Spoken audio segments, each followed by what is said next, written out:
Good afternoon from Teacher Melissa, and I'm here today to talk to you about a way that I make sure that I am consistently correcting pronunciation of my students. So we all have the students that make the same mistakes over and over. They forget the S at the end of a word, or maybe they don't say the L sound correctly.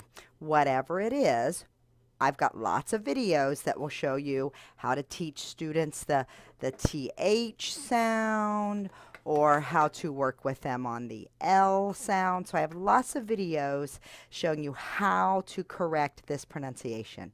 The purpose of this video is to show you how I do it over and over and over for a student who just isn't quite getting it, or in the case of what I'm about to show you today, a student who knows perfectly what he should be doing and knows how to make the sound, but he's become a little bit complacent, a little bit lazy in his speech. Now, my students, many of them and many of yours, are learning English because they will be working and studying in English-speaking countries. This isn't just a little common side thing. This isn't a fun little thing. Hey, let's learn a new language for fun. These students will be attending university at English-speaking universities. They will be working in the business world, in the medical fields, in many areas where English will be a big advantage to them. So we want them to sound like intelligent English speakers, not just be understood. We want them to sound intelligent. That's just a fact of life. So here's what I do. This particular student is a level 5. I've had him for a long, long time. And he is a great, great speaker. He is a great reader. He is truly, now I teach gifted students in the United States. This child is truly gifted. We have full-blown on conversations about advanced level, upper high school level, beginning college, science. We have lots of big conversations. But he's gotten a little bit lazy with the language as he's become more comfortable with it. And he keeps saying the TH sound, both of them, kind of like duh. So you see, I pulled up a slide here, and we've worked on this a few times already. I've corrected a couple before this, and now I'm seeing he's being a little bit lazy today. Not on purpose. He's just comfortable with the language. So before we read the slide at all, I wrote a big TH, you'll see, on the slide. And I said, okay, Jim, now we're going to be very careful, right? We're going to say these words carefully when we get to them. And I underlined them ahead of time. What's this word? He laughs. I mean, this kid can read. This isn't the problem. It's not reading. So we say other. Stick our tongue out. Other. And we're doing that on each one of these words there. Now, what he's been doing is saying a D sound instead. It is utter. Dare. You've heard kids say that. You've heard kids say that in America. Now, can we understand exactly what they're saying? Sure. Does it sound like an intelligent, educated person? No, it does not. We want to teach them precise. So I just underlined them quickly. We went over them ahead of time. And then I said, be very careful when you read. Go ahead. Your turn, Jim. You read. And then I just let him read through it. And when he came to those letters, he was very careful, comically overemphasizing, but that is okay. That's what's going to stick in his brain. I've got a visual. I write it on the screen. I underline ahead of time. Now, am I going to do this on every single slide for this level 5 student? Absolutely not. This was the slide because I had mentioned it a couple times.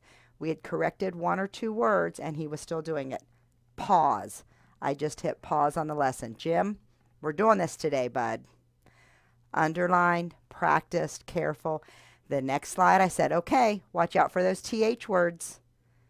And then I just had him read. I'm not going to hammer it in. I don't want to embarrass him, but I just want to point it out. Now, next lesson, I'm going to try it a couple times. Don't forget the TH words. I've written in my teacher to teacher feedback so I remember. Practice TH, practice TH. He's saying duh. And then I'll just say, okay, now remember, last lesson, this is what we worked on. Remember? Don't forget, okay? And I'm going to give him a chance to redeem himself and do it right away. If he doesn't, I'm going to correct it once or twice on the slide to remind him this is what it sounds like. If he still does it, I'm going back to this. I'm clicking pause on the lesson. Okay, bud, working on this today. So I don't have to do that very often with this student or with any of my students. They just need a reminder. The V sound is a big one. I'll remind them a little bit at the beginning. If I know they're working on it, I put it in my teacher-to-teacher feedback to remind myself. And I mention at the beginning. And I say, oh, Lisa, you did so good with the V sound. Let's see, where's my beaver? There he is. Yes, you did so good on the V sound last class. Be very careful today, okay? Look for the V's. Now, if it's a level 2, I'm not using all that incidental language, but I am going to pull my beaver up every time. V, and if it's a level 2 or a level 3, I'm going to do the same. I'm going to hit pause. V, V, Can you circle V? Where is V? And short little 3-sentence story, I'm going to have them circle, or I'll circle for them, the V words. It's almost like vocabulary. Those red vocabulary words, you know how you have them say it 2 or 3 times before you read? If they're struggling with the pronunciation and you know it, pick a slide and pick those out. Practice them ahead of time. Have them read, and then over the top praise when they read it in a sentence by themselves with a correct sound. Great. Hope this helps you. Now, don't be typing below or commenting on the Facebook post or on the YouTube. Where's that great visual you showed? What's the link for the video? Put on your big girl panties and get out there and find it. Come on. You know how to Google. You know how to search YouTube. It's Teacher Melissa. Look for the V sound. All right? And in those videos, I often tell you what Facebook group I got these on, or I just made them myself. Folks, this is a clip art of a beaver, and I put it on Google Slides and made the V bigger and red and underlined it. 5 minutes. Okay? Put on your big girl panties. Get out there and teach those students, and make sure you don't settle for you understanding what they're saying. Don't settle until the pronunciation is correct, with a big smile and a praise for your students. Have a great day.